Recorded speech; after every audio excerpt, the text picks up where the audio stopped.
প্রধানমন্ত্রী শেখ হাসিনার জন্মদিনে ৮০ লাখ মানুষকে টিকা দেয়া হবে। সোমবার আসছে ফাইজারের ২৫ লাখ ডোজ। ভুলে ভরা পাঠ্য বই ব্যাখ্যা দিতে এনসিটিবি চেয়ারম্যানকে হাইকোর্টের তলব। ডেস্টিনি যুবকের গ্রাহকরা ৫০ থেকে ৬০% অর্থ ফেরত পেতে পারেন, জানালেন বাণিজ্যমন্ত্রী।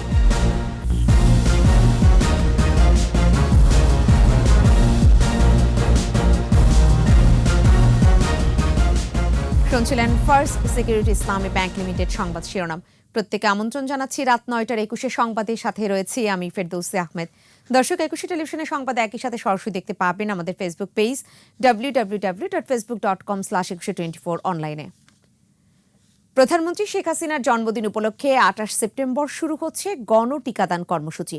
ভার্চুয়াল ব্রিফিংয়ে স্বাস্থ্যমন্ত্রী জাহিদ মালেক জানিয়েছেন, ওই দিন সারা দেশে ৮০ লাখ মানুষকে ভ্যাকসিন দেওয়ার লক্ষ্য নির্ধারণ করা হয়েছে।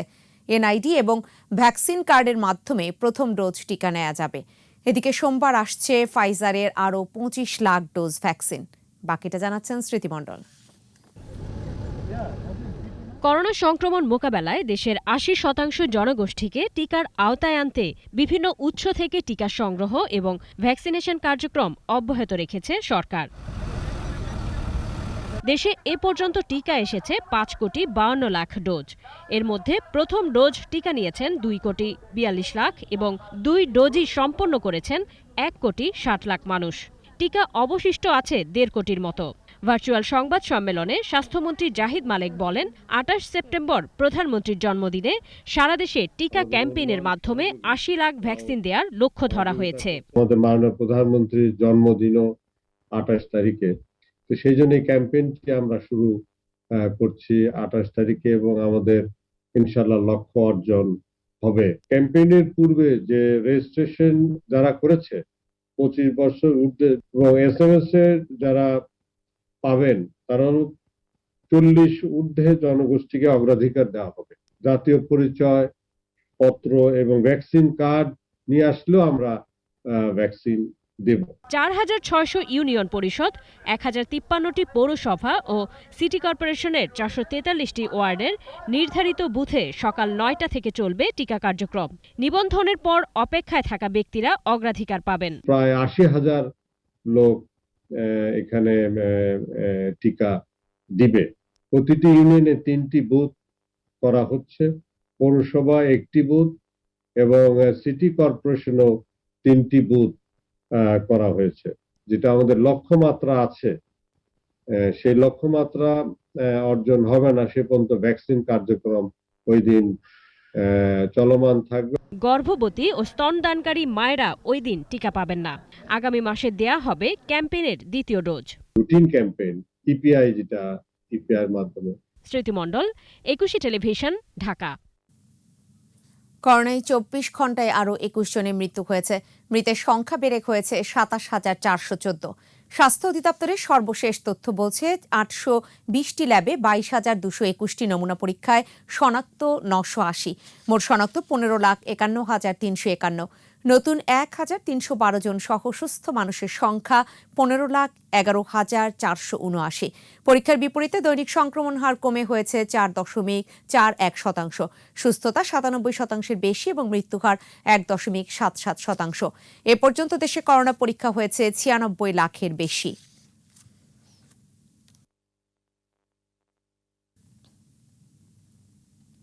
ষষ্ঠ থেকে দ্বাদশ শ্রেণী পর্যন্ত পাঠ্য বইয়ে থাকা ভুলের ব্যাখ্যা দিতে জাতীয় শিক্ষাক্রম ও পাঠ্যপুস্তক বোর্ডের চেয়ারম্যানকে তলব করেছেন হাইকোর্ট। আগামী ১০ নভেম্বর সশরীরে হাজির হতে বলা হয়েছে। বিচারপতি এম এনায়েতুর রহিম ও বিচারপতি মোহাম্মদ মুস্তাফিজুর রহমানের বেঞ্চ এ আদেশ দেন। বিস্তারিত জানাচ্ছেন শাকের আর্য। নবম শ্রেণীর এক শিক্ষার্থীকে পড়াতে গিয়ে পাঠ্যপুস্তকে বাঙালি জাতির পিতা বঙ্গবন্ধু নামের জায়গায় শেখ মুজিব উল্লেখ আছে লক্ষ্য করেন এক অভিভাবক। নবম থেকে দ্বাদশ পর্যন্ত পাঠ্য বইয়ে জাতীয় সঙ্গীত, বঙ্গবন্ধু ও মুক্তিযুদ্ধ নিয়ে অনেক তথ্যই ভুলে ভরা। বঙ্গবন্ধুকে প্রজাতন্ত্রের রাষ্ট্রপতির পরিবর্তে লেখা হয়েছে মুজিবনগর সরকারের রাষ্ট্রপতি। পরবর্তীতে ওই অভিভাবক বিশেষজ্ঞদের সাথে পরামর্শ করে আইনি নোটিশ পাঠান। জবাব না পেয়ে 6 সেপ্টেম্বর হাইকোর্টে রিট করেন তিনি। এই ব্যাপারে যারা বিশেষজ্ঞ তাদের সঙ্গে আলোচনা করি এবং তারা আমাকে বেশ কিছু ভুল ইন্ডিকেট করে, আমার কিছু ভুল ইন্ডিকেট করে এগুলো সমন্বয়ে আমি আমার অ্যাডভোকেটের সঙ্গে আলাপ করি। শুনানিতে পাঠ্য বইয়ে ভুল দুর্ভাগ্যজনক বলে মন্তব্য করেন হাইকোর্ট। ভুলের ব্যাখ্যা দিতে জাতীয় শিক্ষাক্রম ও পাঠ্যপুস্তক বোর্ডের চেয়ারম্যান সহ 2 জনকে তলব করেছেন আদালত। আগামী 10 নভেম্বর সশরীরে হাজির হতে বলা হয়েছে। দুদককে বলা হলো সাংবিধানিক প্রতিষ্ঠান, তারপরে বঙ্গবন্ধুকে বলা হচ্ছে দলীয় নেতা। আগামী 10ই নভেম্বর 2021 এই তারিখে এই পাঠ্যপুস্তক বোর্ডের চেয়ারম্যান এবং মেম্বার ওনাদের 2 জনকে ব্যক্তিগতভাবে হাজির হওয়ার জন্য মহামান্য আদালত নির্দেশ দিয়েছেন। পাঠ্যপুস্তকের দায়সারা প্রকাশ কেন অবৈধ নয় রুল জারি করেন হাইকোর্ট। একই সাথে রুলের জবাবে সন্তুষ্ট না হলে শিক্ষা সচিবকে তলবের কথা বলেন আদালত।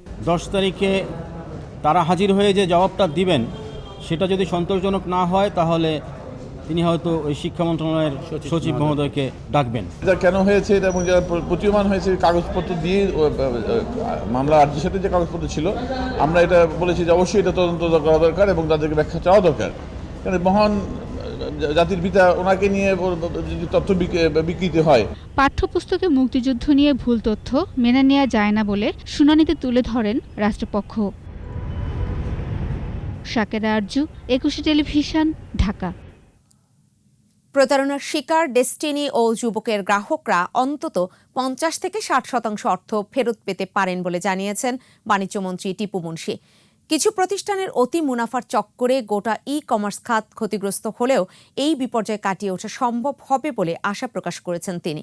আইনি দুর্বলতা কাটাতে ই-কমার্সের জন্য নীতিমালা করা হচ্ছে বলেও জানিয়েছেন বাণিজ্যমন্ত্রী। তৌহিদুর রহমানের রিপোর্ট।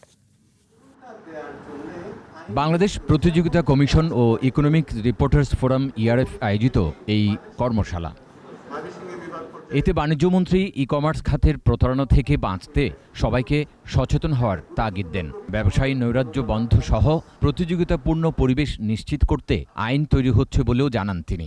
420 এমন একটা ধারা যাতে বেল নিয়ে চলে যাবে, তাদের কিন্তু জামিন দিয়ে দিতে হবে।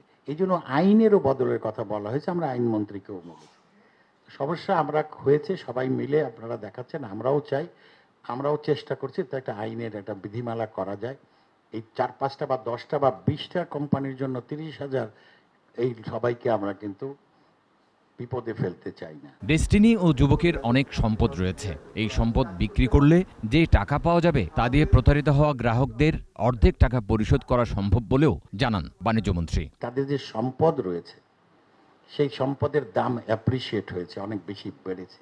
হয়তো আমার ধারণা এই দাম যদি আজকে ন্যায্য মূল্যে এটা প্রপারলি বিক্রি করে দেওয়া যায় তাহলে অন্তত আমার ধারণা যে 50 থেকে 60% মানুষকে কিন্তু যারা ক্ষতিগ্রস্ত তাদেরকে দেওয়া যাবে। গ্রাহকদের প্রতারণার ফাঁদে ফেলা ই-অরেঞ্জ, ধামাকা, ইভেলি সহ কয়েকটি ই কমার্স প্রতিষ্ঠানের বিরুদ্ধে প্রতিযোগিতা কমিশন ব্যবস্থা নেবে বলে জানিয়েছেন সংস্থাটির চেয়ারপারসন। তৌহিদুর রহমান, 21 টেলিভিশন, ঢাকা। বিরতি, যখন ফিরছি তখন থাকবে। নদী দখলে দায়ী বিভিন্ন মন্ত্রণালয় ও প্রতিষ্ঠান। দ্রুতই শুরু হবে 156টি নদী দখলমুক্ত করার কাজ। দেখছেন রাত 9টার 21 সংবাদ। প্রতি উপজেলায় একটি করে ফায়ার সার্ভিসেস স্টেশন প্রতিষ্ঠা করতে কাজ চলছে বলে জানিয়েছেন স্বরাষ্ট্রমন্ত্রী আসাদুজ্জামান খান কামাল। রাজধানী মিরপুরে ফায়ার সার্ভিস ও সিভিল ডিফেন্সের 41তম অফিসার্স ফাউন্ডেশন কোর্সের সমাপনী কুচকাওয়াজ অনুষ্ঠানে যোগ দেন মন্ত্রী। তিনি বলেন, ফায়ার সার্ভিস এখন আর শুধু দমকল বাহিনী নয়, অগ্নি নির্বাপন থেকে শুরু করে যে কোনো দুর্যোগেই মানুষের পাশে দাঁড়াচ্ছে বাহিনীর সদস্যরা। ফায়ার সার্ভিসকে বিশ্বমানের বাহিনী হিসেবে গড়ে তোলার কাজ চলছে বলেও জানান তিনি। অনুষ্ঠানে 41তম ব্যাচের চৌকস সদস্যদের হাতে পদক তুলে দেন স্বরাষ্ট্রমন্ত্রী।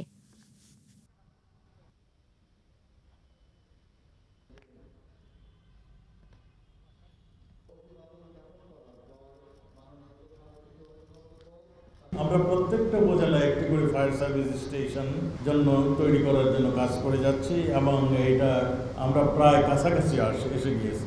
আমাদের ক্ষমতা গ্রহণের আগে ফায়ার সার্ভিস স্টেশন ছিল মাত্র 204টি। এখন সারা দেশে চালু ফায়ার সার্ভিস স্টেশন 456টি।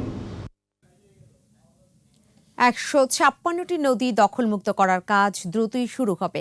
নদী দিবসের আলোচনায় সরকারের কর্তা ব্যক্তিরা জানান, ঢাকার 4 নদী রক্ষায় মহাপরিকল্পনা নেওয়া হয়েছে। নদী দখলে বিভিন্ন মন্ত্রণালয় ও প্রতিষ্ঠানকেও দায়ী করেন আলোচকরা। নৌ পরিবহন প্রতিমন্ত্রী জানান, নদীর প্রতি ভালোবাসা ও সচেতনতা তৈরি করতে হবে। আদিত্য মামুনের রিপোর্ট। দখল দূষণে একসময়ের খরস্রোতা নদী মৃতপ্রায়। কোথাও কোথাও পলি জমে সৃষ্টি হয়েছে চরের। নাব্যতা হারিয়েছে নদীগুলো। অনেক নদী আবার পরিণত হয়েছে সরু নালায়। এ বাস্তবতায় পালিত হচ্ছে বিশ্ব নদী দিবস। দিবসটিতে জাতীয় নদী কমিশনের আয়োজনে বঙ্গবন্ধুর নদী ও পরিবেশ ভাবনা এবং আমাদের করণীয় শীর্ষক সিম্পোজিয়াম। 114টি স্থানে অবৈধ দখল। নদী দখলে বিভিন্ন মন্ত্রণালয় এবং প্রতিষ্ঠানকে দায়ী করেন নদী রক্ষা কমিশনের চেয়ারম্যান। নাব্যতা ফেরাতে নিয়মিত ড্রেজিংয়ে তাগিদ দেন তিনি। পানি উন্নয়ন বোর্ড আরও করেছে, যেখানে সেখানে সুইচ গেট করে এবং সেখানে যখন তখন বন্ধ করে এবং খুলে নদীর ওই অংশটা 12টা বাজে দিচ্ছে। গোটা দেশের নদী একটা মাস্টার প্ল্যানের আন্ডারে এনে ড্রেজিং করা উচিত। সচিব জানান, ঢাকার 4 নদীর জন্য 220 কিলোমিটার এলাকার উন্নয়ন পরিকল্পনা নিয়ে এগোচ্ছে সরকার। নদীগুলোকে উদ্ধার করা, সেগুলোর নাব্যতা আবার ফিরিয়ে দেওয়া, আবার সেখানে দখল মুক্ত করা এবং তার সাথে সাথে কিছুটা আবশ্যিকভাবে এসে গেছে এখানে পলিউশন ফ্রি করা। নৌ পরিবহন প্রতিমন্ত্রী বলেন, 75 পরবর্তীকালে ক্ষমতা দখলদারদের কারণেই নদীগুলো বেহাত হয়েছে। নদী রক্ষায় সচেতনতা সৃষ্টির তাগিদ দেন মন্ত্রী। বঙ্গবন্ধুকে হত্যা করার পরে এই ঘটনাগুলো সংঘটিত হয়েছে। মানুষ মনে করেছিল নদী দখল করলে এটার কোনো শাস্তি ভোগ করতে হবে না। তারা মনে করেছে যে না, এটা দখল না, এইটুক জায়গা, এটা মনে হয় আমার, এটা প্রাপ্য, এটা আমার অধিকার। সরকারের পাশাপাশি সবাই সচেতন হলে বাংলার নদী বাঁচবে বলেও মত দেন আলোচকরা। আদিত্য মামুন, 21 টেলিভিশন, ঢাকা। SIBL ব্যবসা বাণিজ্যের খবর।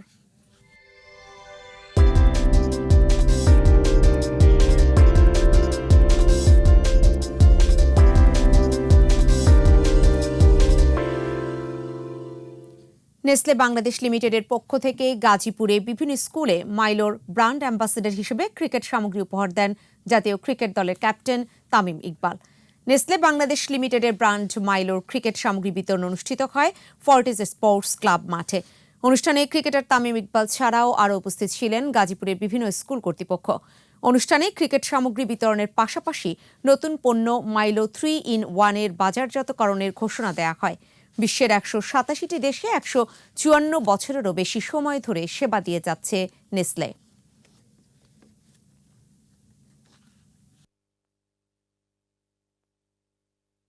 শেষ করব রাত 9টার 21 সংবাদ। যাবার আগে ফার্স্ট সিকিউরিটি ইসলামী ব্যাংক লিমিটেড সংবাদ শিরোনামগুলো জানিয়ে দিব আরও একবার।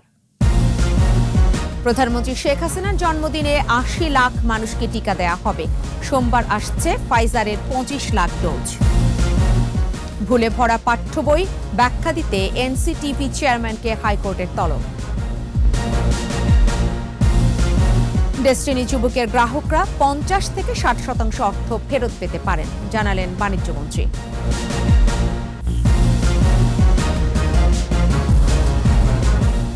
সর্বশেষ খবর জানতে ডায়াল করুন 2021 নম্বরে, আর ভিজিট করুন 21-tv.com এই ওয়েবসাইটে। এছাড়া ফেসবুকে ভিজিট করতে পারেন facebook.com/2124 অনলাইনে। পরের সংবাদ রাত 11টায় দেখার আমন্ত্রণ রইল। স্বাস্থ্যবিধি মেনে চলুন, সুস্থ থাকুন।